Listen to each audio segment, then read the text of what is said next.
Kiwis love a thirst. Like Finn, we're making waves. Generate. Switch online today.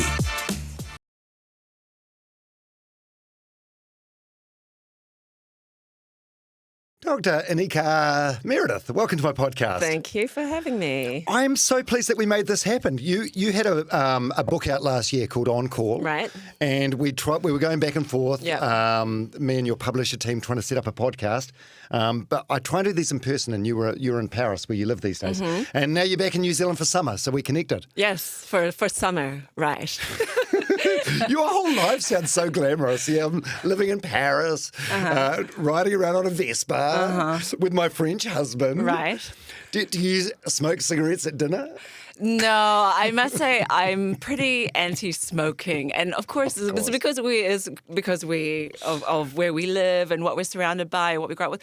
But there, it's so normal. We've got a lot of friends, and at dinner they go, "Do you want to have a smoke? Do you smoke? No. But do you really? That's like your final say on it? You don't smoke? No, I don't smoke." So it's actually bizarre not to smoke over there. But, yeah, and the French women in particular, they make it look very glamorous. Yeah, that's your opinion.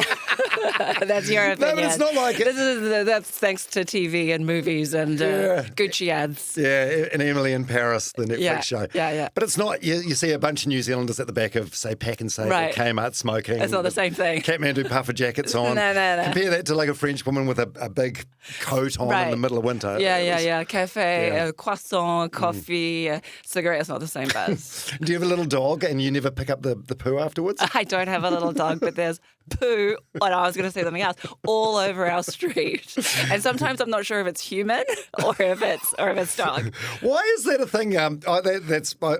I most recently went to Paris last April for the marathon with my mum, and there's dog shit everywhere. Everywhere. It's absolutely horrible. It's everywhere, and then they walk in the apartments with their shoes, and the dogs don't get washed. They're against washing dogs, but it is everywhere. I mean, you're supposed to be fined for not picking your dog shit up, but actually, the reality is, no one cares about that. The fine ain't working. No one. That's right. And so you've lived in Paris since COVID, right? Yeah, I've lived in Paris officially. I'm now Parisian. I've got my residence card, etc. I've had it for like 2 years, but I've been back and forth for probably close to 8 years now. And we were doing this back and forth up until COVID and through COVID, but then after COVID, it was just too tough.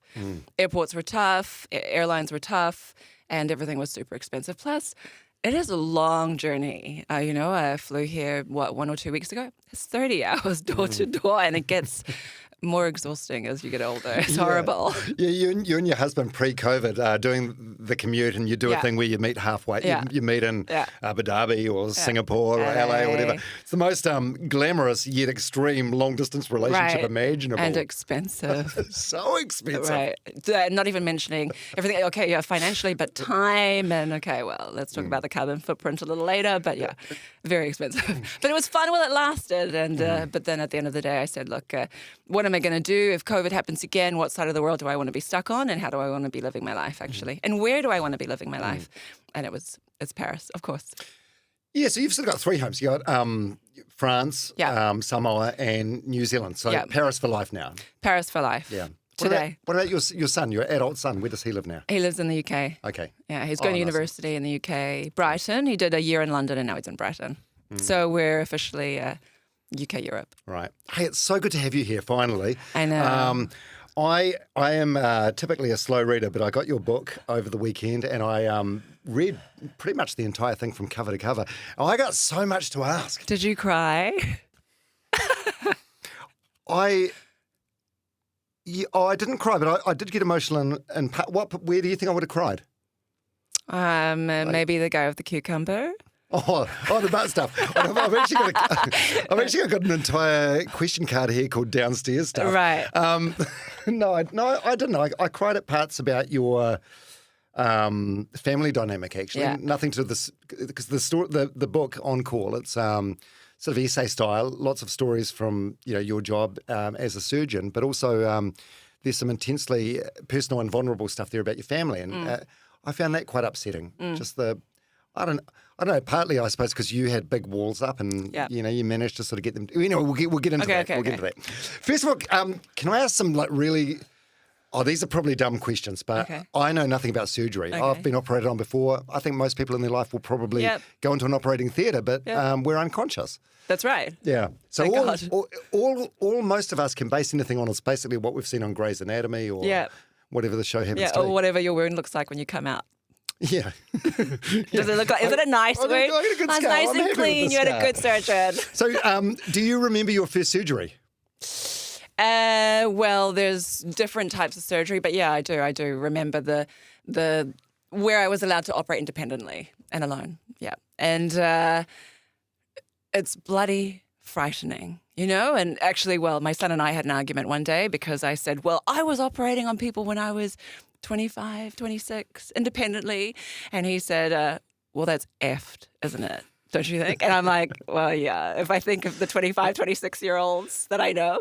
Yeah, there's something wrong with it. But you know what? This was what we were trained to do. Mm.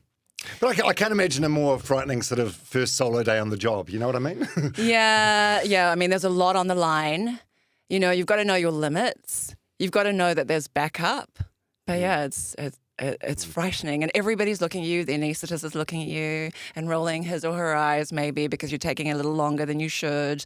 And the nurses are looking at you and they know that you're... there's something...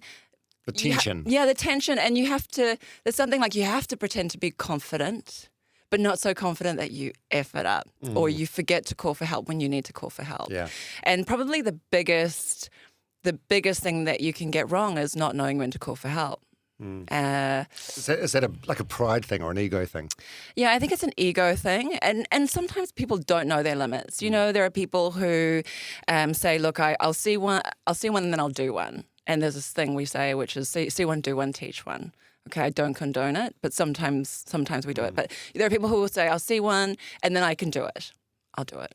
And there are other people who say, I saw one, then I want to do one partly with somebody, and then do a little bit more, then do a little bit more, and then do it. And, I've spoken before about the differences in female and male trainees. And male trainees tend to be the former. I see one, I can do one. And I'm not going to say they're all like that, okay? I won't totally generalize, but I know that I'm not too far from the truth. There are more males than females training in surgery, so... I mean, I admire the confidence, but also, I prefer a little bit of apprehension in my surgeon. Yeah, exactly. Yeah. So what's it like in theatre? Is there do you have a UE boom? Is there music playing? Is there laughter? There's music. I like to operate with music, and time the surgeon gets to decide what? The surgeon usually gets to decide unless you don't have Spotify. But I remember one time I was playing my music and the patient came in, and I had on the boombox. Creedence Clearwater Revival, As Long As I Can See the Light. And the anaesthetist came to me and said, turn that off. Yeah. So sometimes there's a bit of friction about music choices and volume, but it is a surgeon's preference. I love music. It depends a lot on the operation and what's happening. I mean, there's a big difference between what it's like when a trauma comes through the door, category 1, you has to be in there within 30 minutes or they're going to die. Mm-hmm. And obviously something more elective, something simple like a hernia. That's basically an elective list. Things are a bit more chilled. Mm. And do you have your phone in there with you? Or the phones? You do? Yeah. Yeah, we have our phones in there with us, and different hospitals have different rules around, whether the phone is allowed to ring. We have the nurses who answer the phones for us. I mean, it's a little annoying sometimes for them, a lot. But, we do have phones there. Oh, so you look at the screen, and if it's something that's potentially important, right, okay. Well, if it's my son calling from London, I ask him to pick it up and ask him immediately, is it an emergency or not an emergency? Not an emergency. Okay, fine. I'll call you back later. He knows what it means. Yeah. What about coffee and snacks and things? If it's a long... coffee and snacks always in between cases. Sometimes when we were doing really long cases, okay, fine, you can have surgeries that last up to 10 hours, 13 hours. You have to have a break, or you're turning a patient. Sometimes when I'm doing breast reconstruction, we have to turn and reposition them. And in between those breaks, we'll always have coffee or cheese on toast or water or a toilet break. we're only human. Do you not lose your appetite though? Yeah, I mean, it's not the first thing that comes to mind, actually. It's mostly water. I need water, I need to breathe, I need to go to the toilet. Yeah. Often you're not thinking about what you're going to have for lunch. What is the longest time you've had in theatre on one operation? Like 13, 14 hours, Man. but that was years ago, and I didn't specialise in that. And last one on the set of dumb questions. Well, actually, probably It's not There's dumb. bound to be more. What's the temperature like in theatre? Is it? Okay. Well, it's up to you. I like it to be a bit cool. I like it to be 20.5 degrees. But Very specific. No. But when we're doing neonatal surgery, so newborns, the theatres are hot. They're 35, 36 degrees. And we've got the nurses sponging us down with a cold flannels over the back of your neck. So it's a bit variable. Wow. Has a patient ever woken up? I think that's Not to my knowledge. No. Is that more the anaesthetist job? Yeah. Okay. Because that's everyone's worst fear, right? As a patient? I think so, yeah. Yeah, I think so. Waking up during surgery and waking up after surgery. Will I wake up? Have you ever sewn a patient up then realised you've left like a utensil or something in them? No, we've got. We have to have counts in the beginning and at the end. And if something is amiss, the counts don't match, then we do X-ray or reopen. So a patient should not theoretically ever leave theatre. Yeah. Someone wanted me to ask you: do surgeons? Maybe not you specifically, but maybe this goes back to some of the dudes you were talking about before. Do a lot of surgeons have like an ego or a god complex? Hell yeah. Really? Yeah. It's tough because, I mean, they're all type A personalities and everyone thinks they're pretty special. Of course, I mean, you were top in your class wherever in school, top. You competed to get into med school and it was only, in New Zealand, 100, 150 per year. So you kind of gone through your whole life where you are cream of the crop. And every specialty thinks they're pretty awesome. Orthopedics think they're amazing. General surgery think they're amazing. Cardiothoracics think they're gods. Neurosurgeons think, so everybody thinks they're awesome. So, of course, it's tense in theatres and when you're fighting for cases, who's more important? No, my patient's more sick, my patient's more sick. So this is such an interesting insight. Yeah, it must have been a hell of a journey for you because not only are you a woman, which I suppose immediately puts you in a bit of a minority in this group, but a Samoan woman as well. Yeah, absolutely. Yeah.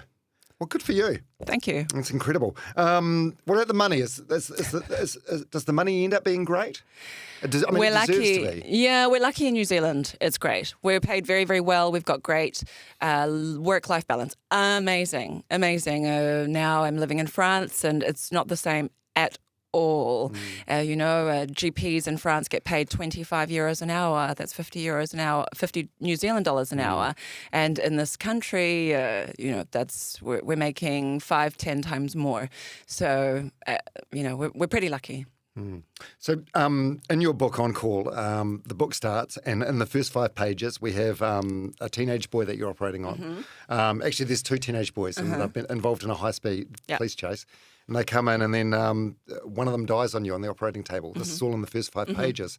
And then later on in the book there's a 2-year-old girl that dies on the operating table as well. And you have to sew her up before returning her to the parents so they can have like one sort of final like goodbye cuddle. Yeah. How do you deal with such like unimaginable grief? Well, I think the problem is that we don't. We're not even talking about the parental grief and the family grief, but as a surgeon, and I remember those cases very, very well, we don't, and we're not taught to. We're expected to just pick up and continue because the next day there are booked theatre lists and there are booked clinics and there's call. And so we're not taught to process that grief. Really, you kind of...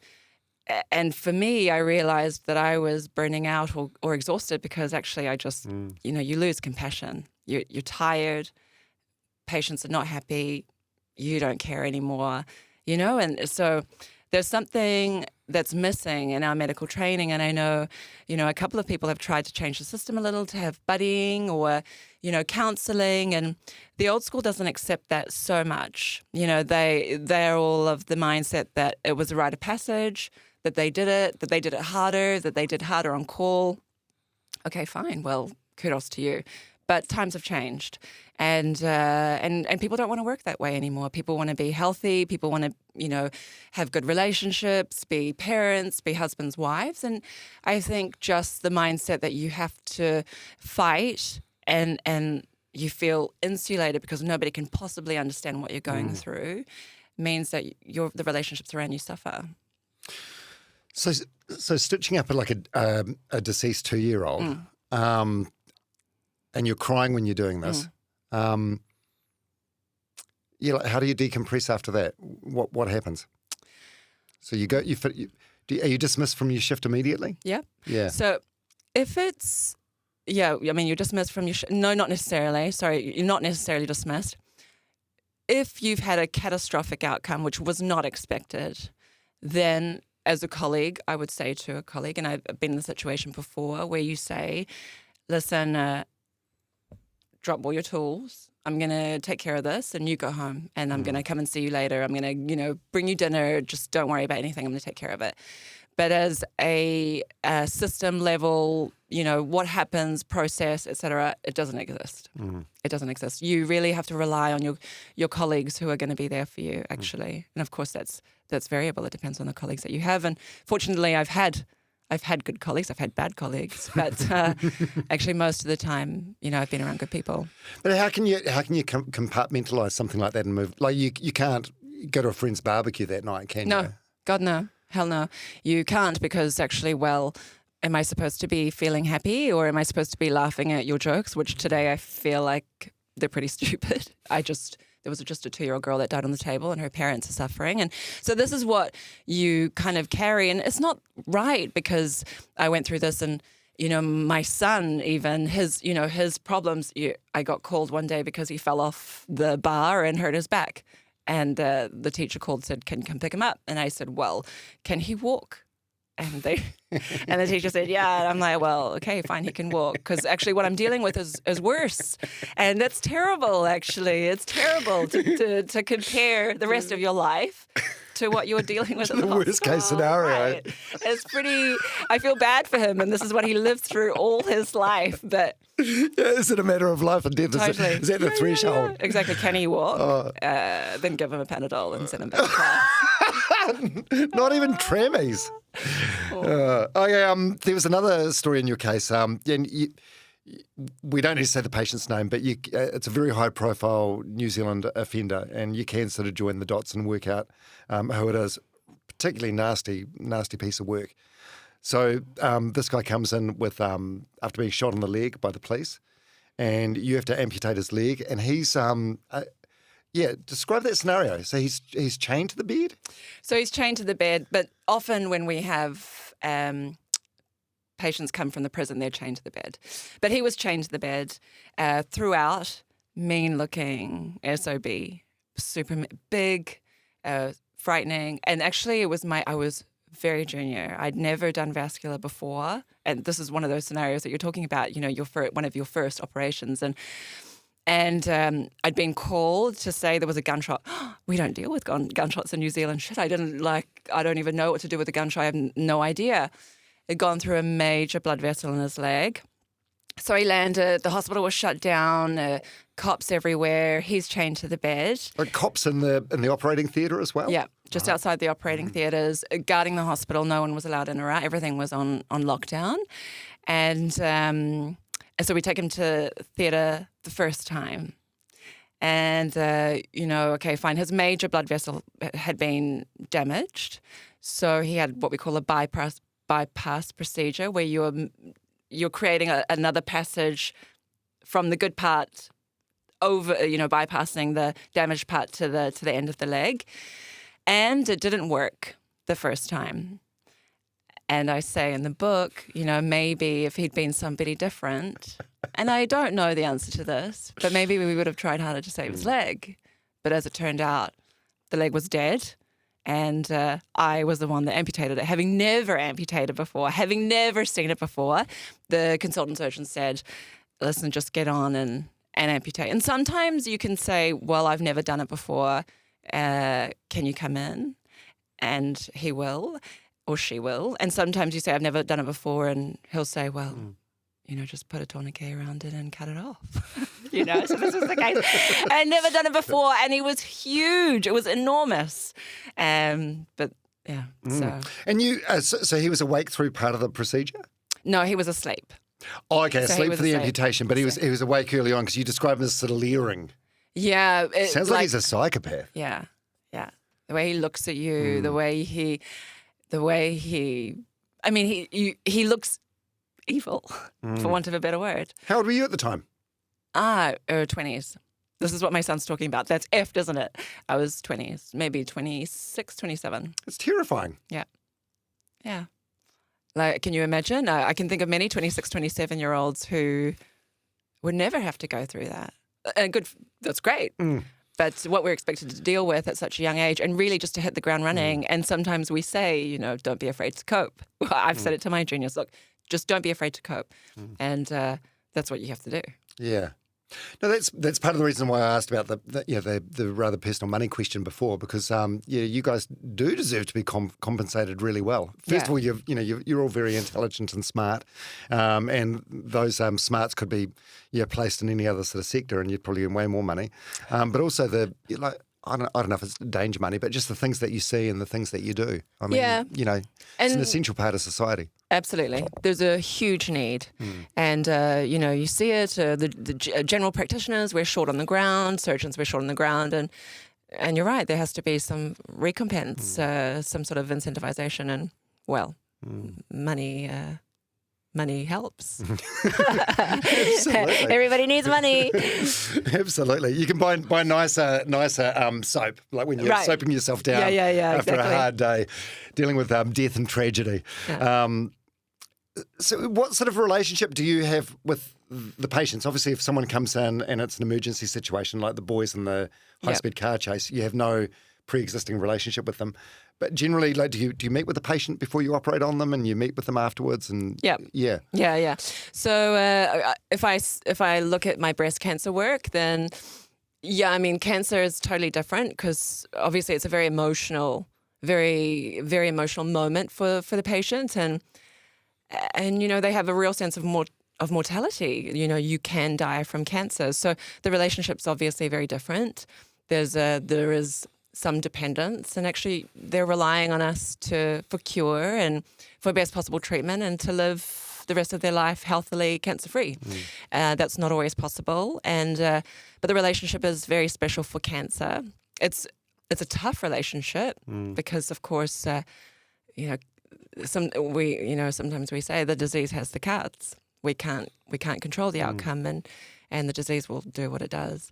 Generally with the breast cancer work or any cancer work, you meet with the patient 1 time, 2 times, 3 times, depending on how complex the operation is. Is it going to be a straightforward in and out in one day and they're going to be fine? Or is there a real risk of death or deformity or losing something? And then, you would tailor it according to how well people respond to, information. Do they understand it? Are they happy? Are they not happy? Do they need more? Do they need to come back with family? So there's a lot of tailoring. And, a lot of being a surgeon is being emotionally intelligent and knowing that, because if outcomes don't work out the way you plan, then that can be devastating. Yeah, how do you tell someone they've got like a terminal illness? Did you get better at it? Does it get easier? It doesn't get easier. I think it gets harder because you know what that means, and for them as a patient, but also for them as a member of a family and a wider group. Now I'm a mother. You know what it means for a child. And my own mother was sick, so you understand more acutely the impact on the family, and it destroys families. When the outcome's not good, it destroys families. And you have to be a bloody good, bloody strong family to get through this. So did I get better at it? I don't know, but I certainly became more emotionally intelligent, I think. I certainly became more empathic. But it's still hard. I mean, it's bloody hard. And it's horrible when they come into hospital, and I talk about this in the book, playing golf one day, and it happens not infrequently, playing golf one day or out for a run, a little bit of pain, not quite right for a week, come to hospital, scan, riddled with disease, life's never going to be the same. And well, maybe there's something wonderful in that because we know what a long protracted illness can look like, and if we could choose a way to go, maybe personally I would choose something like that, something that was short and I'm well one moment and, then I know that it's 2 weeks and I can do what I want with my life. Is that a component in med school? Like they teach you communication or how yes, to... Yes, but it's very false. It's sort of, okay, here's your actor breaking back, but you're 23 years old. Yeah. You actually have zero emotional intelligence. You're a bit of an asshole, You're drinking most nights. You think it's funny. You think the actor is stupid. So yeah, there's a little bit. It's really tick the box, but you have to... I don't know that you can teach compassion. Some people, you just have to get better at it over time. So, death is just one of the outcomes, but it's what would the percentage be of patients that you operate on that have a negative outcome? It's variable depending on how they present, but it can be, well, if a woman's having a breast cancer operation, I expect it to be close to 0. And obviously if somebody comes into hospital really, really unwell, it can be anything from 20 to 80% or 100. Sometimes we say, well, look, you're going to die whether we operate on you or not. And some people say, well, I want the chance. If there's a 5% chance, I want that chance. That's variable. Yeah, one thing which probably naively I never really thought about or considered until reading your book over the weekend on call is just the amount of scrutiny you're under. Like you were investigated a couple of times, right? Yeah. So if there's a negative outcome and under what circumstances are you investigated? Well, for any death in the hospital, really, any post-operative death. So if you operate on somebody and they die, and this is, it's right. There's an investigation. It has to be reported to the coroner, and then the coroner you explain the circumstances. The coroner will say, well, okay, fine, that's she was 95 years old. It sounds like it was going to end poorly. There's no suspicious outcome here, and that's done. And then, of course, if it's somebody who's young, and in the book, of course, they're young, then there's a wider investigation, which is the right thing to do. If a death is preventable, what can we do better to stop this from happening again? And it does happen, of course, because we're all human. We're all human, for nursing staff, emergency doctors, surgeons, anaesthetists. So. Still a lot of stress for you guys. It's horrible. It's a massive amount of, every time you go into that operating room, like this is like an axe that's looming over your head in a way. Yeah. Every time you're on call, every time you see a patient. One of the stories in the book was, and I was recounting this last week, I can't remember quite why, but there was an elderly man who came into hospital, 85 years old, I think he was, came in with abdominal pain and really looked very well. And I scanned him, investigated him, probably overscanned him because he was elderly and lived alone. But there was nothing to find, 0. And finally, I decided he could go home because I couldn't find anything, although he said he still had pain. And then the week after, I get a letter from the HDC saying he's been found dead. You, at home, recount everything that happened in the hospital, recount everything that you did. And I went to my friends and colleagues and friends, and said, Jesus Christ, look what's happened. What did I do wrong? And they said, well, the only thing is you overscanned him. It sounds like everything was normal, and you sent him home. And then I finally got the reason for his death, and he'd committed suicide at home. So every time you see a patient, actually, there's a risk. Yeah. Yeah, and that part of the book, I love how that was written. I think your phrasing was something like he died of suicide, and then you sort of correct yourself and say more specifically loneliness. Yeah, which is that's right. fucking sad. That's fucking sad. So he kind of wanted to be in hospital. Right. Yeah. It was his, and you see that a lot. We do see that a lot actually in the medical wards. Elderly people, especially in the winter. Well, okay, fine. They've got respiratory illnesses, but they're lonely. And actually, somebody said to me before Christmas, actually, you have a lot of people in hospital because it's Christmas and they don't have family. So, yeah. What impact does all this have on your mental health? It's tough. I mean, I'm happy to be winding down. I'm happy to be leaving it. I'm really happy to be leaving it. I loved it, and I love it. There's really there's so much reward, and the people that you're working with who have the same values as you, and we're all working to do better and help people. But we're really working in an environment that's resource poor, increasingly, with increasing expectation, both from the institution and from patients, because everyone wants to live forever, and there's not enough resource anymore. You have 90-year-olds who come to hospital with a cancer and say, "Why me?" Well, unfortunately, most people die of cancer, and you got to 90, and that's amazing. And, there's a 20-year-old in the room next door who's thinking the same thing. I have cancer, why me? So, of course, there's a societal expectation. I want more, do more for me. I want to live forever. I want to be well. And all that, I think, is tough. There's an increasing amount of pressure on medical staff to do more with better outcomes, but with less.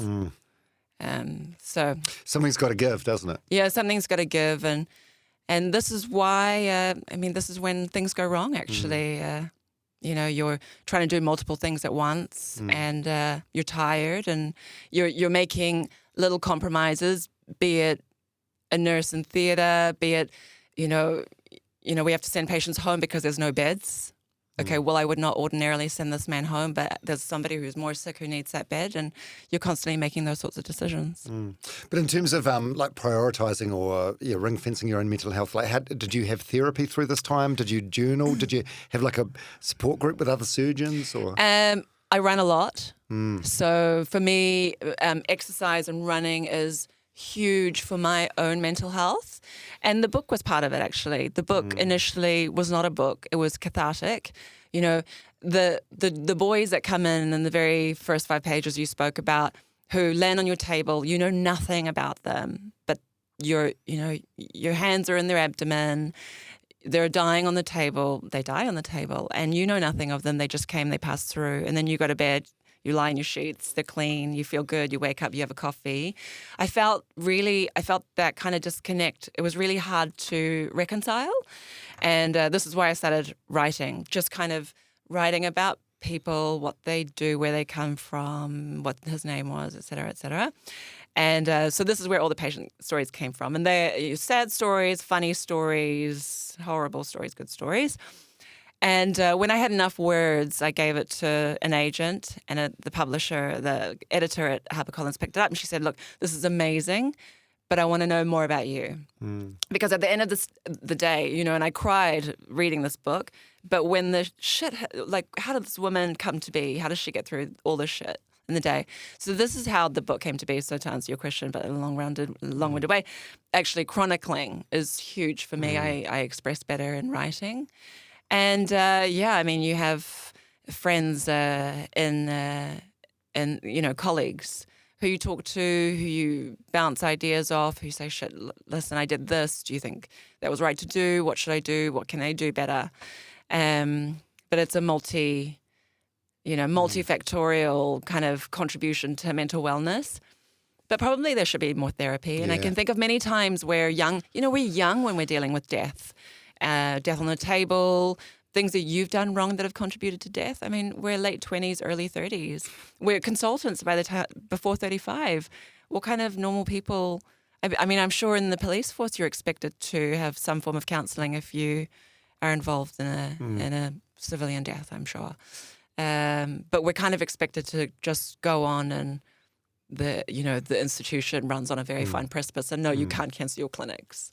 Yeah, well, there's that saying that people have in most lines of work. It's like, well, listen, we're not saving lives. Yeah, you guys kind of are. Yeah. No, you actually are. And the family, the personal stuff that you're talking about, which ended up into the book, from what I can gather, this sounds like it was quite hard for you because you're quite a private person. Yeah. So not prone to oversharing. We'll get to that, but first of all, I've got my card called Downstairs Stuff. Okay. Is this, from people that pick up your book, is this the most common questions they have? Like, do you know what? It depends on the gender of the person asking the question. Really? Is it more guys that are intrigued? Yeah. This made me... I'm thankful that I've never had to go to hospital with something stuck in my you don't have to rectum. share. I mean, yeah. But dudes are weird, eh? Yeah, dudes are weird. I mean, I love us. I'm pro guys, but shit, we're weird.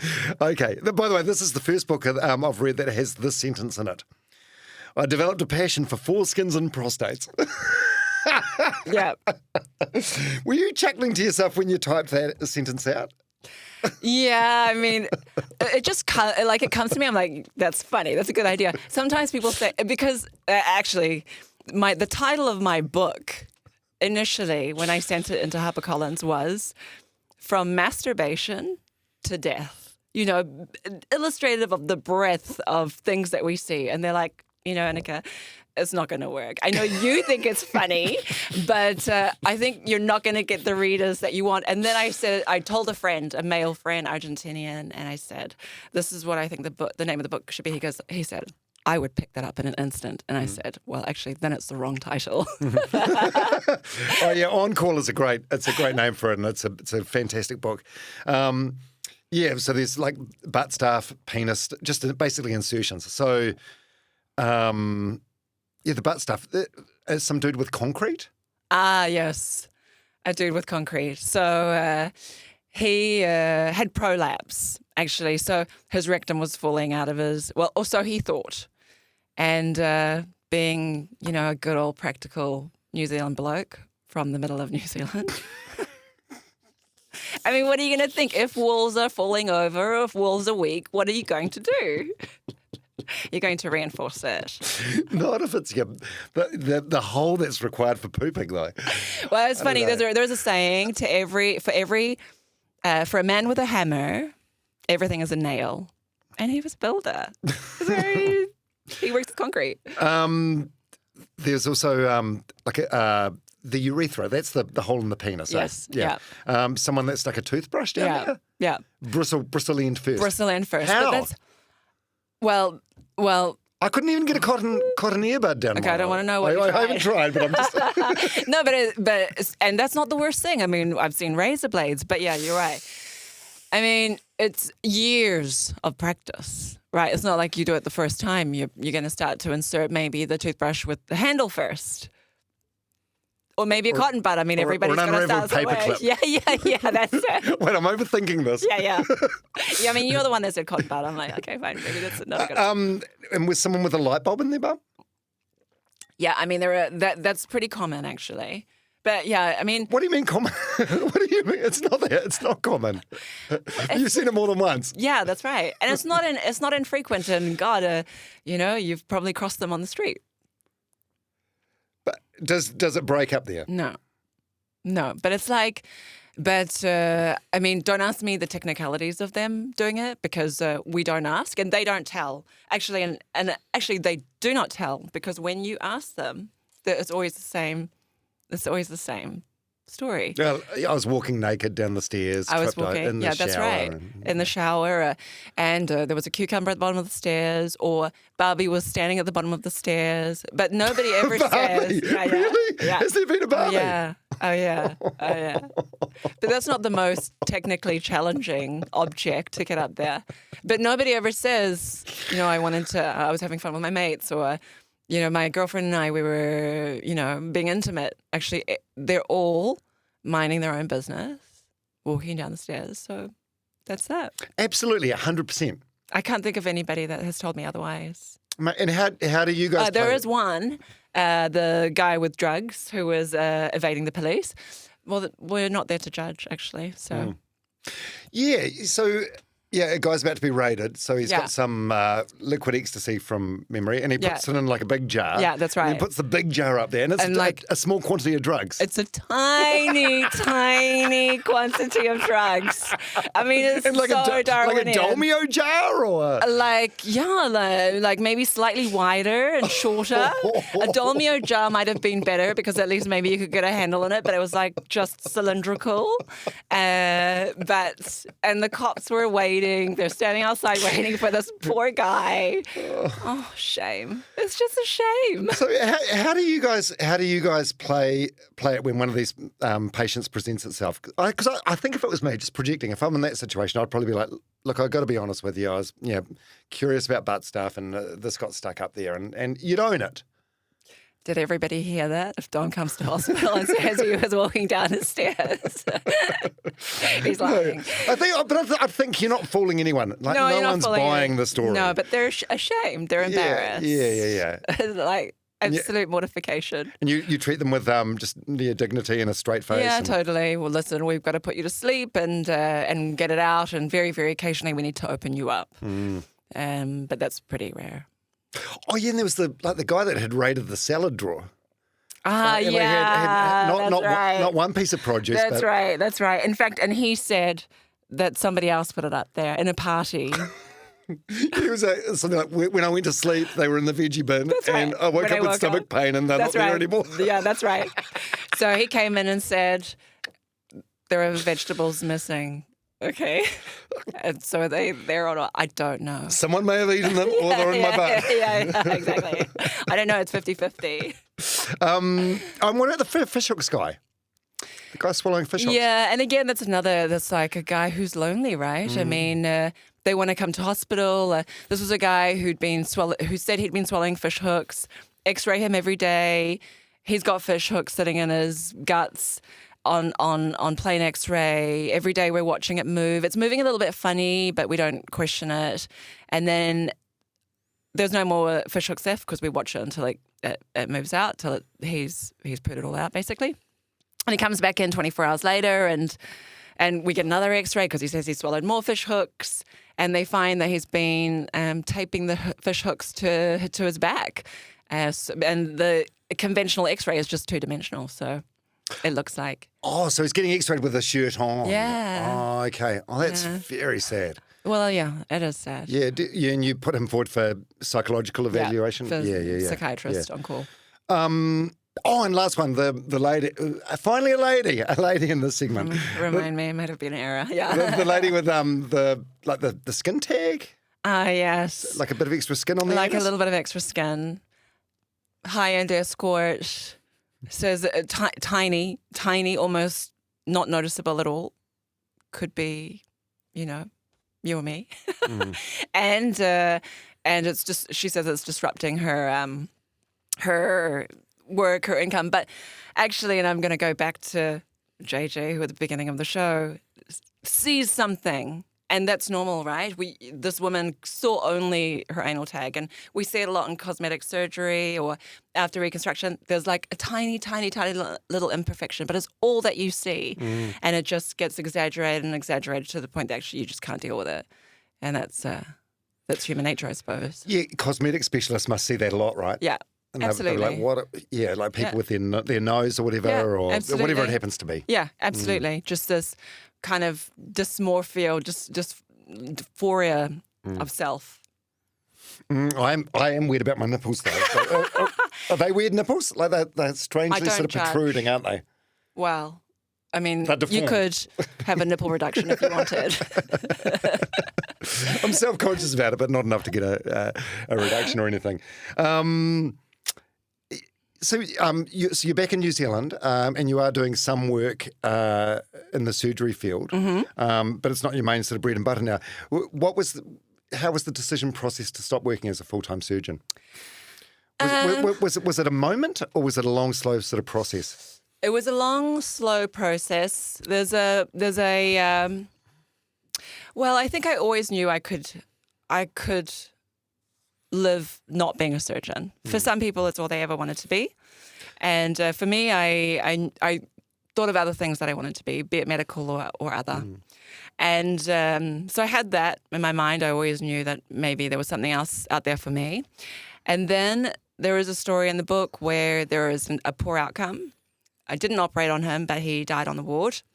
And I thought to myself, shit, if I miss something major, I don't think I can deal with it.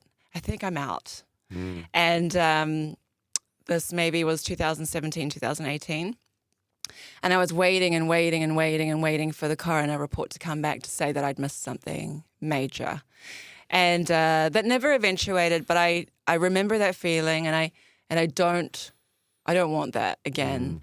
You can't sleep. This is a 30-ish-year-old guy who had a major traffic vehicle accident, was on the ward like really, really well, and then found dead in his bed and under my care. And, I just kept thinking about him for months and months and months, wondering what the fuck I did, because he's 35 and a 35-year-old shouldn't be found dead in the bed. Is this the guy that's when you see him, he's in ICU, but he's sitting up in bed, and he asks you when he's going to be able to return to mixed martial arts? That's it. Yeah. And he looked really well. Everything looked good, and Jesus, you just never know. And so when that happened, I thought to myself, I think I need to be ready to leave, because if they found something that was my fault, I'm not sure I can continue. And so that was like another nail in the coffin. And, it's just endless, actually. The public system is endless. The demand is endless. The sadness is huge. And then on top of that, I was dealing with my mother and and when she died, I dealt a lot with my own guilt for not having been there for her. And that was my own choice, actually, because, some families, they're pathologies and you can't deal with family. And actually it's a relief to be able to work. But then at the end of the day, shit, you only have one mother. And when she's gone, it's too late. And I found that difficult to reconcile as well. So all of that kind of made me really, really ready to leave. And in amongst all of that, I started For Love. Not because I was really looking for something to leave for, but I had a dog with dermatitis, and I wasn't happy with how she was being managed. And we deal a lot with dermatitis in the hospital. For anybody with dermatitis or eczema, you moisturize. And they were putting my dog on drugs, and I did a lot of research and found that dogs and humans are exactly the same in terms of the pathology. So we made moisturizing skincare for dogs. For Love, by the way, I'm a big fan. And my little dog, Kanye, so is he. My partner, she'll create like a doggy day spa, and he just sits there and she'll like rub it into his paws. He just has his eyes like about 80% shut. Yeah. Like just living his best life. But it just seems like such a bizarre career pivot, but I can see it would be far more rewarding and enjoyable in certain ways. I'm not sure if it's far more rewarding. I mean, it's totally different.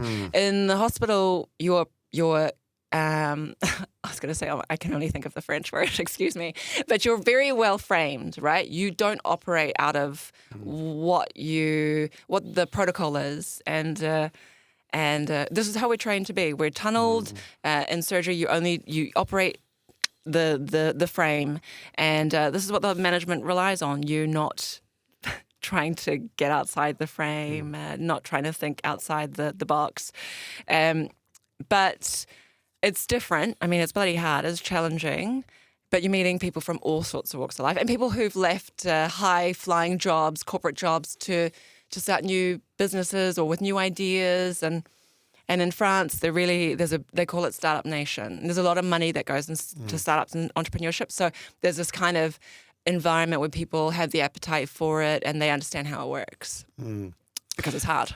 And when you reflect on that surgery part of your life, which is a big chapter, how do you look back at it? Is it with fondness? Is there a bit of bitterness there, or no bitterness? I love it. I loved it. I met some amazing people, both colleagues and patients, actually. Because, I mean, I suppose that was the other inspiration for writing the book. Is you have no idea what patients have to put up with.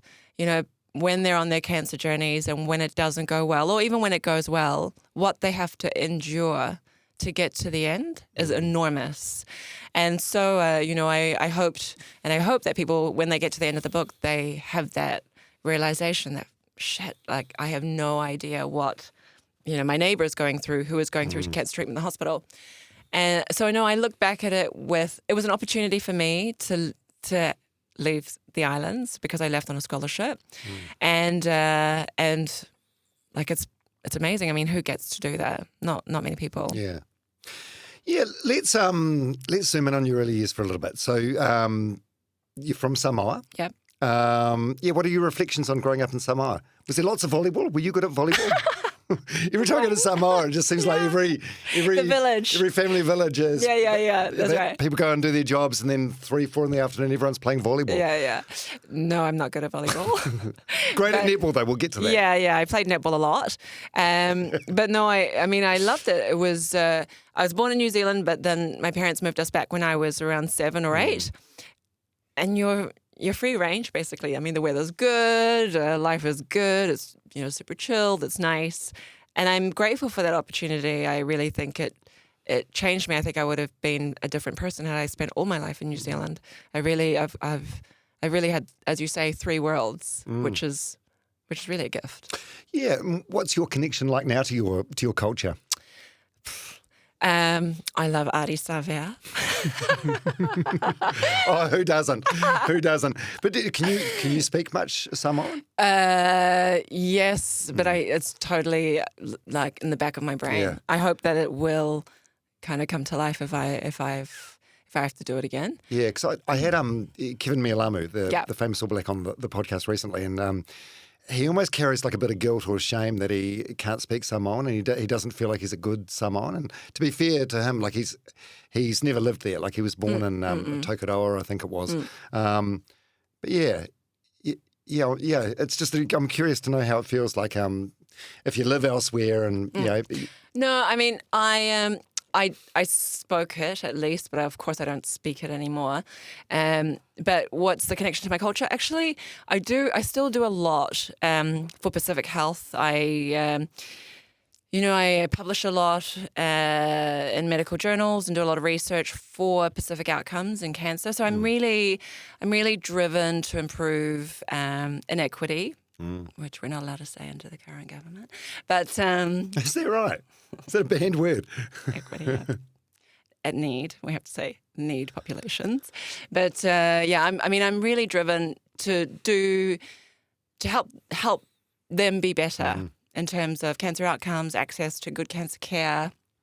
So I hope that I'm an advocate at least, and certainly that's my intention when I publish. But outside of that, no. Yes, one thing you share about at length in your book is your relationship with your parents, your mum in particular, but also your dad, who was quite abusive. Yeah. I mean, is he still alive? Yes. He's got dementia, right? Yeah. And terrible dementia, like bedbound, absolutely horrible, end-stage dementia. But I mean, when the book came out 9 or so months ago, one of the first reviews that was on TikTok was, it's an amazing book, and Ineke was abused as a child. And I must say, I was shocked to hear it because I never felt that way. And I spoke to my sisters and my brother, and actually, all of us that grew up in the islands, all of us grew up and we shared stories about what our fathers did, and that was normal. You kind of grow up with these fathers who are very strict, who go to church every Sunday, who don't know any better, and sure, it's not right. And okay, fine, if we want to say he was abusive. Yeah, I mean, he didn't know how to manage his anger, and he was a horrible husband and not an amazing father. But even amongst us, the 6 of us, sisters and brothers, 1 or 2 feel they were abused, and most of us don't. So, I mean, there's a story in there about your dad dragging you out of a nightclub when you're 17, which must be so humiliating, and even punching you in front of your friends. I mean, that's abuse. Yeah. Well, you're right. Yeah. But I suppose we all shared it as friends because we were all going through the same thing with our parents. I mean, it's kind of the way you're brought up in the islands. Not everybody has the same experience, but it's not uncommon. I remember seeing my friend being beaten on the porch by her mother, and you kind of all just laugh at it and you share those stories at school. I remember going to a friend's house and there were holes in the wall, and there were holes in the wall because her father took a golf club and was swinging at them, and it made big fucking holes in the wall. And you don't think, okay, it's abuse, because we're not growing up in an environment where somebody tells us that's abuse. Actually, that's just the way your dad is, or, that's normal. And I suppose and similar things that happen to your friends, it's just like low-key trauma bonding in a way. Right. Which is not right. So you can understand with this in mind, and with what you've seen since then, like through your medical career and now living in France, like that's not a normal way to be raised. So you can understand if there's a disconnect between you and the person you are now and your Samoan roots and culture. Yeah. Well, I'm better actually than that. I've never struck my son. I know it's not right. I know it doesn't get what I want out of him. And at the end of the day, he wasn't. It was just his weakness as a man. That's actually the way I look at it. Do you think your dad was proud of you? Yeah, I think he was proud. I think he was probably afraid of me.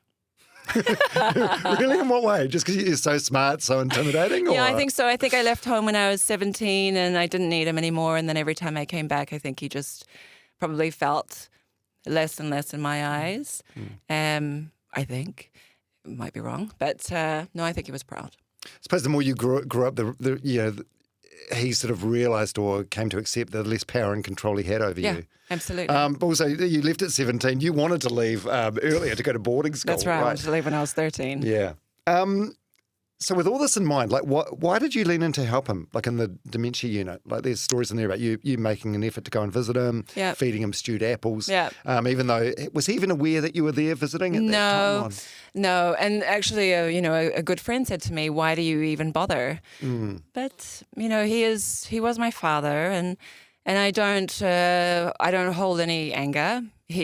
I think exactly as I said, it was his weakness as a man that he was like that. He wasn't the best father. He could only do as good as he knew how to, even if I think that was not good enough. I hope that he just thought he was trying his best. And most of us, that's what we do. And people are only capable of doing the best they can do because of the way they grow up, etc. So I don't have any anger towards him. I didn't need him from the age I was 17, and he didn't treat my mother well, and that's my biggest hang up with him. But he's a different man now. He's not the same man. He's gone. He's in Doolally land, and now it's horrible to watch him because he is still a human and he is still my father, and he's actually just a vegetable. Yeah. So you leave Samoa at the earliest possible convenience. Yep. Why med school? Because it seems like you were really good at sport, like Samoa team level netball player. Seems like you're incredibly smart. What were the other options? What else could you have done, or what else did you want to do? Well, I got a scholarship, and as scholarships work, it's either you're going to be a doctor, you're going to be an accountant, or you're going to be a lawyer. And so actually I just chose medicine. Is it really hard? How many years is it? 6 years. Yeah. But it's not just 6 years. It's 6 years until you get your degree, and then it's endless after that, right? You enter your junior doctor years, and then your senior doctor years, and then your consultant years. So actually 6 years is just the very beginning, and you have no idea what it's going to be like at the end. Just like you have no idea what it's going to be like the first time somebody says, well, what you've done is the cause of this man's death. I mean, you can never imagine it. So we're ill prepared. And imagine that you're going to med school when you're 18. Oh my God, they're so young. They're so young. It's it's such a burden of responsibility, isn't it? It's incredible. And then towards the end of med school in your final year, that's when you get pregnant. Right. First of all, so you've done all this, like 5.5 years training or whatever at this point. How are you 26 weeks pregnant before noticing? Come on, do better. Denial. Really? Did you have any morning sickness or? Nothing. No. Were you showing at all or? No, but I was a bit fuller. Like my chest was a little bit fuller and I was eating bags of apples. Like I never ate bags of apples before. Like a craving. Like a craving. Huge. And, but of course denial is a powerful, powerful thing. So I was a bit tired. I was in the World Cup team to go to Jamaica, the World Cup that year, netball. And I went to see my doctor and said, I'm tired. He said, okay, I'm going to do some blood tests. Called me later that afternoon and said, you're pregnant. And I said, I can't have the baby. I can't. I'm finishing med school. I'm playing netball and I've got big things to do in my life. I can't. And he said, fine, just come in. I'm booking you for a termination next week on Thursday, but go get dated on Monday. And he said, don't look at the ultrasound screen. And I went and I was lying there and the lady put the probe on my belly.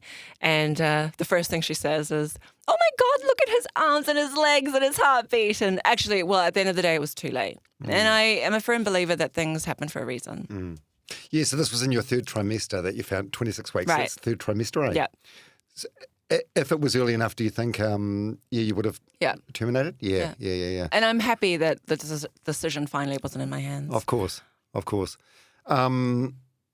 How did you manage the netball as well? Like, how did you manage? So I wasn't allowed to go. Yeah, you weren't allowed to go, but I'm just wondering how you manage all the workload that's required with medical studies as well as, being a high-performance athlete.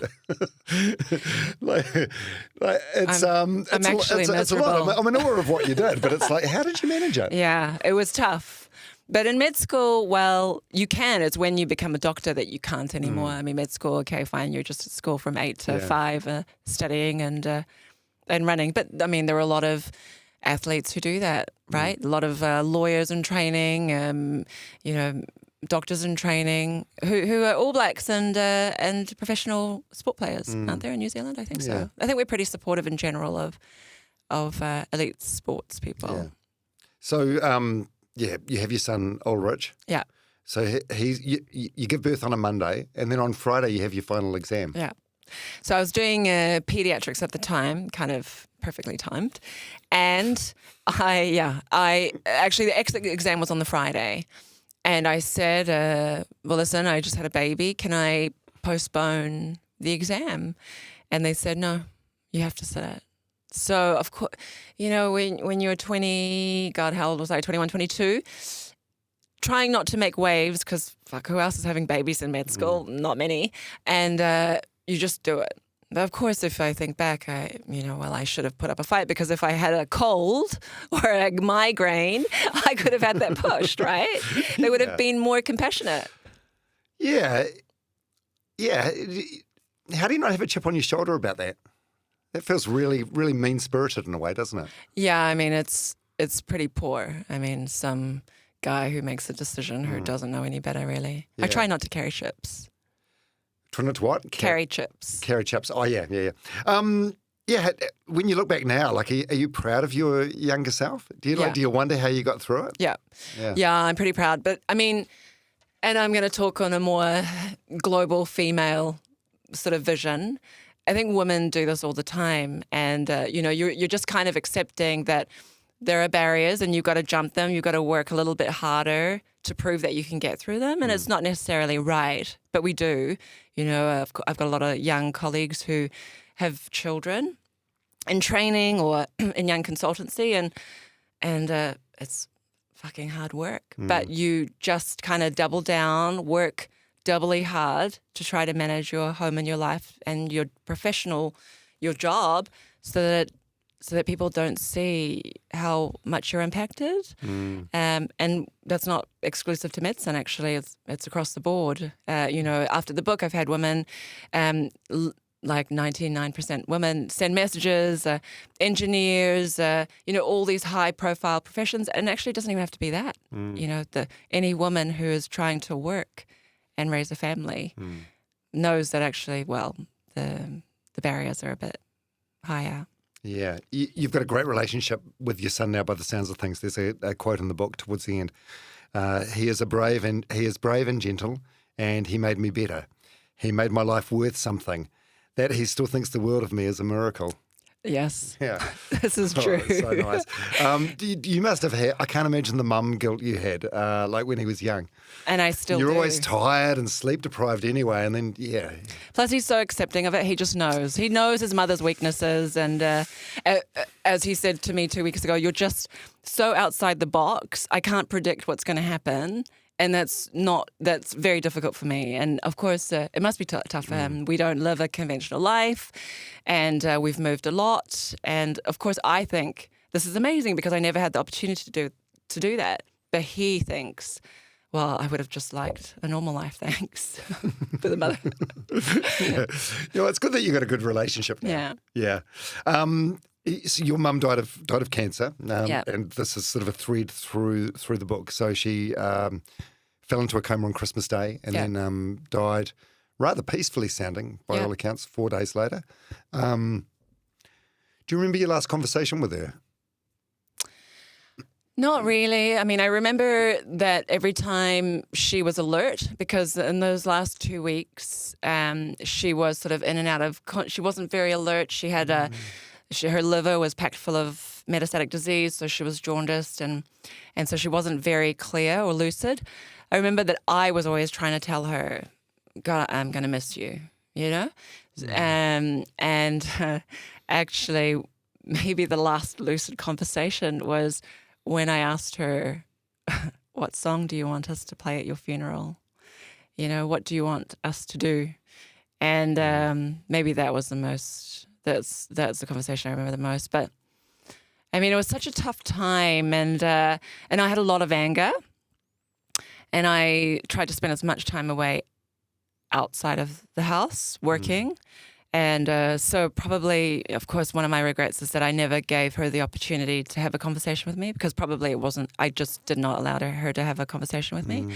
I had a lot of anger, and probably the book has helped me be cathartic. And you know, when the book came out, I have friends who said, oh my God, I didn't know your mother was sick. Can you imagine? I was working with people every day and they didn't know my mother was living with me, having chemotherapy.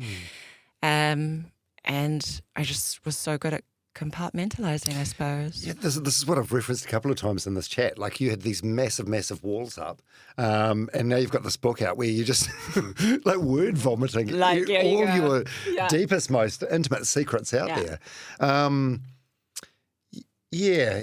The stuff about your mum, I feel like you got there in the end, right? Like, it feels like you were angry and frustrated, but I don't know, because she didn't do enough to protect you, or because she didn't leave your father. Was that part of it? Yeah, all of the above, and not even me. I think it was my siblings. And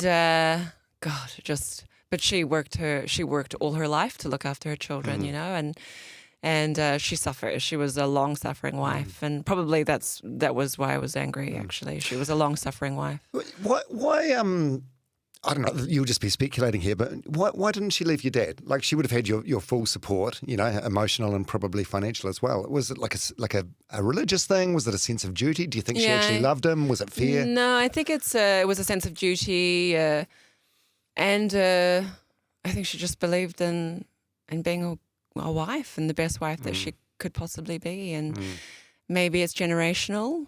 Maybe that's a generalization. But I do think it has something to do with it, because, of course, we wouldn't accept it these days. Yeah. But no, I think she just had this duty, probably culturally, and she was incredibly religious. So, You asked me at the beginning of the chat if I cried while reading it. There's probably the saddest moment for me, and I was probably sad for you more than anything else. You talk about the relationship that your siblings have with your mum, and how they lie down with her in bed and sort of spoon or whatever. And then there was a time where your mum wanted you to sit next to her, and you deliberately sat on a faraway chair. And reading the book, I could sense you wanted to have that relationship. There was just some sort of invisible barrier that held you back. Yeah, just too much. You know, just time, and too many things happen. Too much water under the bridge. Right, and then it's just too far gone. And you can't just sort of create that relationship if it's not pre-existing, can you? Right. It was just there was too much anger, and she couldn't. Probably she was angry at me, and because I wasn't there for her when she was going through the hardest point of her relationship with her husband, and I couldn't get over her not just leaving.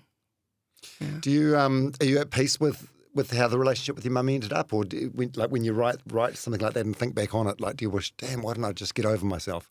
Well, of course I have regrets, but I think I'm at peace because actually I've never spoken about my mother so much in my life, as since the release of the book. Right. Is it okay? Yeah, it's good and it's great. And people say, well, what was the biggest motivation in your life? And actually, well, it was my mother, because she woke up at 2 a.m. every morning to work for her family, and I saw that firsthand, and she would just give the clothes off her back for anybody. And so, of course, I look at her with admiration now, and I speak about her all the time in a way that I never did in my life, ever.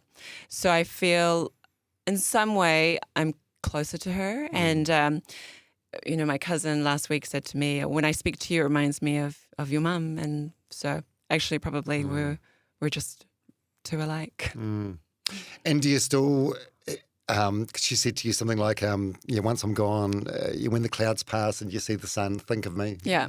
Do you? Yes, when I see a rainbow. We were driving in Sicily after Christmas, and there was a beautiful, beautiful rainbow, and of course I think it's my mother. But it took me a long time to see that. Like, it took me months and months to be happy to see the clouds and the sunshine and the rainbows. I just was too sad to see it for a very, very long time, which I suppose is normal grief. Yeah. And but now, I see a rainbow and I think it's my mother. And sometimes when I need divine intervention, I say, please, Mum, look after me. Oh, that's so sweet. Yeah, and there's a line in there that I really like. Only now do I see the beauty in our family. Yeah. 'Cause every family's got their own shit going on. Yeah, but sometimes it's just too late by the time you realise that actually it's special. And probably that happens more often than not, and when you kind of have this family which is, pathological, because I've decided that most families have their pathologies, and you always take the role of you and whatever you were in your family, so you can't get over it, actually, because you just will be the dom in your family. So where were you in the birth order? Number 1. Oh, okay. So you're the matriarch of the family now? Yeah. Our families, they're complicated things. That's horrible. Everyone, everyone's family is fucked up in their own sort of way. Exactly. And unfortunately, it's difficult to grow out of that role, because you'll always take the same role you are in as a son or a father or a brother. Actually, it's hard to change out of that. It is. There's a lot to unpack with that. You and I will, maybe we can get a bulk discount on a therapist. Yeah, exactly. Okay, so let's talk about life now. So, Fur Love. Yeah. So you're still doing some surgical stuff. You're dipping your toe in that water. Yeah, a little bit, but so less. Is that and like less. a muscle memory thing? Like if you don't use it, you lose it? No, actually, it's like riding a bike. Right. Yeah, it's like, I mean, obviously you've got to just be a bit more careful and think, I might have rushed in and done something in 20 minutes, but now I'm just like, okay, fine, just take my time. But surprisingly, it's like riding a bike. I mean, we did it for years, and we did thousands and thousands, and you had to in training. That was part of it. You just have to have that, automaticity kind of. So that's that. But no, now I'm pretty much full-time for Love, and we've launched in France. We're in New Zealand. France, we've been launching through the vets, and they've taken to it so well in France because they understand skincare, and of course the dog is a huge part of their life. So yeah, you're doing wonderful with that, and it must be quite satisfying. I said before I thought it might be more rewarding than your previous job. I suppose what I mean in that respect is that you're dealing with dogs and dog owners, and I think dogs are just the best thing ever. Like, we don't deserve dogs. They're so good. And therefore dog owners are happy. Yeah. They're just happy, and they want to do the best for their dog, yeah. And your French husband, Krishna. Yeah. Yeah, so he's one of the world's leading breast surgeons. Correct. And some say he's a Daniel Craig lookalike. Yes. So where did you guys meet? So a bit boring, actually. There was a conference in Nottingham, and which is not the most amazing part of the world, but we were there at a meeting and he was lecturing. And we crossed paths there, crossed eyes in the corridor, you know how it is. And then there was a meeting in New Zealand and we invited him and he flew over and, you know, in typical French manner, he said he'd flown over to see me. So there you go. There's his history. So he's like a breast specialist and you are as well, right? Yeah. So I don't know if this is an easy question to ask or not, but what are the most common questions patients ask about their breasts? Well, I mean, most people who see us, because he's actually breast cancer, their breast cancer. So really it's we're talking about what surgery they're going to have, what the treatment's going to entail. I mean, they're not so worried about the cosmetic outcome at that point. Of course, we get crazy questions like women who want to be bigger, who come in with a picture of some double D blonde on a Miami, you know, in Florida on the beach somewhere in a white bikini. And that's crazy. But actually most of the time in breast cancer, then it's pretty cut and dried. Yeah. And you like your running, eh? What sort of role does running play in your life these days? I adore running. I mean, in Paris it's tough because sport is not every day there. You know, here you see people running, you see people surfing, cycling, and in Paris it's not quite the same. It's more like a cigarette in a cafe. But I run every day, and you know, we spoke before about the clarity that it brings, and for me, yeah, it's clarity. When there's a lot of noise in my head, or when I'm not sure, there's a lot of stress, then when I run, you know, I have these moments of clarity. I think just the unimportant stuff just drops out of my head, and I come back with a renewed vigor or focus. So yeah, I run a lot in Paris. I joined a running club, but it was incredibly difficult to find because it's not a strong culture there.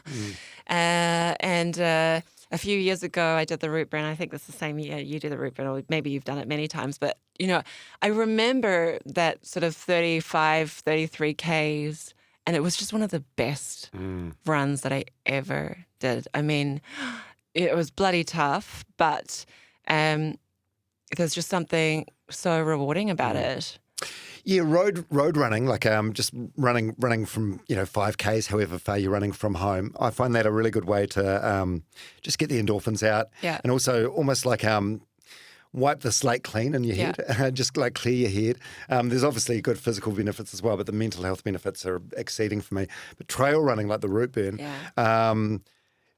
The thing I like about that, you just have to be in the moment. Like you have to, you can't think about anything else. Like you're looking at where your next foot strike's going to be, or else you're going to roll an ankle or something, and then hope that you're running behind you so you can administer some medicine. No, it's I'm way back, Dom. Yeah. Just a couple of quick, easy ones to finish with. What do you think your best and worst habits are? It's probably the same. Okay, I'm a bit of a perfectionist, so I constantly pick, and I think it's one of my best habits because it drives me, because I can work non-stop from whatever. And in France, in Paris, I do, because I work with New Zealand and I work with Europe. I can work non-stop. But at the same time, it's incredibly frustrating for people around me. So for them, it's my worst habit. But for me, it's my best. It's the reason I'm free.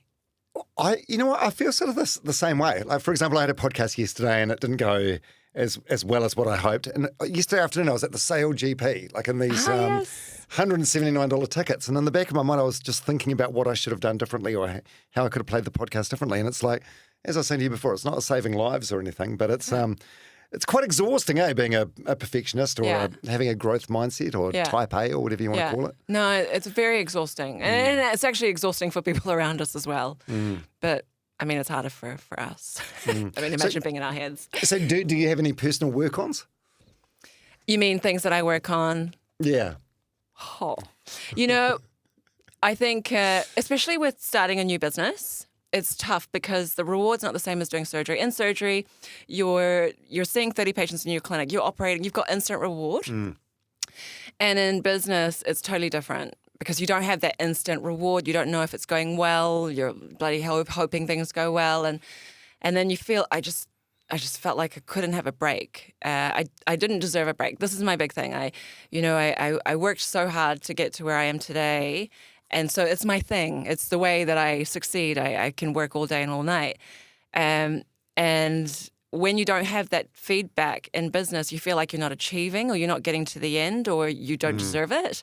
There's no end point. And I just decided that actually, bloody hell, I'm so lucky. I live in Paris. I've come so far. We're just going to take each day as it comes. You never know what's going to happen. And New Year's resolution was just, we say so many times, I'd like to see this. I want to go there. And actually, I'm just going to do it. So, just seize the day, just try and, we're bloody lucky to have health, actually. You have no idea how quickly things can just change. Well, yeah. I mean, you're only too aware of that. But there's a quote that I really like. It goes something like, a person that has their health can have many wishes, unlimited wishes. A person that doesn't have their health only has one wish. Yeah. Yeah. To stay alive. But are you good at like being in the moment and appreciating that? Like I know you live in an apartment with a view of the Eiffel Tower. Like, like are you good at like looking at that in the morning and going, "Fuck me, this girl from Samoa has." Yes and no. Yeah, of course. When I look at the Eiffel Tower, I'm like, "Fuck it, but this is amazing." Like I never thought I would be here, but then I'm always like, "Okay, what's next?" And my husband hates it. I'm like, what's next? Okay, I can't wait until I do this, or I can't wait until I see this. So that's the thing, I have to stop. I'm always like, I can't wait to go and do this. So I'm always waiting for the next thing. Yeah. Yeah, there's parallels. Yeah. Do you have any, what are your regrets? You have any regrets? Well, probably it's going to be related to my mother, really, and not being strong enough to have spent the time to have sat next to her, because actually it would have just made her so happy. Why the fuck didn't I just go and sit next to her when she asked me to come and sit next to her on the bed? And I didn't do that. It must have hurt her. We're just so stubborn sometimes. Well, not we, but me. And all of us. All of us. And actually, well, why didn't I just do that? It would have taken no effort on my part, and it would have made her so happy. And sometimes we're just so wrapped up in ourselves that we just can't give. So that would be my biggest regret, not sitting on that bed. Yeah. And I think for a lot of people that are listening to this today that have, perhaps elderly parents or, parents of any age, it just makes you realise you still have time to fix these relationships because the last thing you want is them dying and you having regrets, I guess, for selfish reasons as much as anything else. Yeah, but actually, well, I was ready for my mum to die. But I wasn't ready for my mother to die. I think you can't imagine what it's like to lose a mother until you've lost your mother. She's the person that brought you into this world. And, she might have been great, or she might not have been great. People do the best that they can do with the information they have and, with the environment they grew up in. This is what I believe people always try to do their best. And you only have one mother. And when she's gone, she's gone. If there could be three words that you'd like, your siblings or your husband or your son or your friend to use to describe you, what would they be? Kind. Definitely kind. Funny. Make people happy, make people laugh. And this is probably a little ego. Intelligent. Intelligent. Oh, no shit. I'll give you that. And last one. Are you proud of yourself? Yeah, I am. I mean, I'm not who I am because of me. My mother was huge in my frame, and my father for all his weaknesses, and actually everybody that we cross contributes to the person that you are. So yeah, I'm bloody proud because I came from nothing. I really came from nothing. In the book I talk about all six of us sleeping in one bed and one bedroom for years. We had nothing. So yeah, I'm proud. 6 people in one room. It sounds like the public health system. Yeah, there's like a little circle. I went right back. All right. Dr. Meredith, thank you so much for coming on the podcast today. This has been bloody great. Yeah, it's been a pleasure. Thank you. Yeah, thank you for reaching out, and I'm so pleased. It's been a year in the making, but we finally got to connect. It's been cool. And definitely worth it. Thank you so much.